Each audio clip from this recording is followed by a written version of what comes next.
Hello everyone, हम लोगों का सवाल है 8300 का 20% कितना होगा। तो चलिए इस सवाल को हल करते हैं और देखते हैं कि 8300 का 20% कितना होता है। तो देखिए इस 8300 को यहाँ पर लिख लेंगे। यहाँ पर का है तो जैसा कि हम लोग जानते हैं कि इस का मतलब होता है गुणा, इसलिए इस का के लिए यहाँ पर गुणा का चिन्ह दे देंगे और इस 20 को यहाँ पर लिख लेंगे।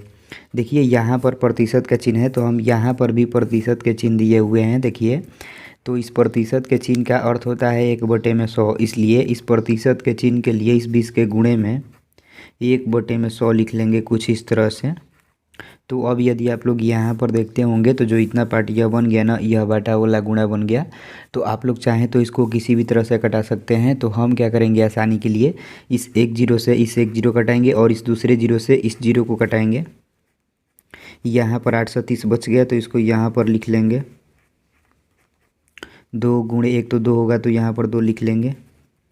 अब इस 830 में इस 2 से गुणा करेंगे तो देखिए इस 2 से इस 3 में गुणा करेंगे तो 2 × 6 होगा तो यहाँ पर 6 लिख लेंगे। अब इस 2 से इस 8 में गुणा करेंगे तो 2 × 8 16 होगा तो यहाँ पर 16 लिख लेंगे। और देखिए यहाँ पर एक जीरो है तो यहाँ पर भी एक जीरो बैठा देंगे। तो यही हम लोगों का आंसर हो जाएगा 1660।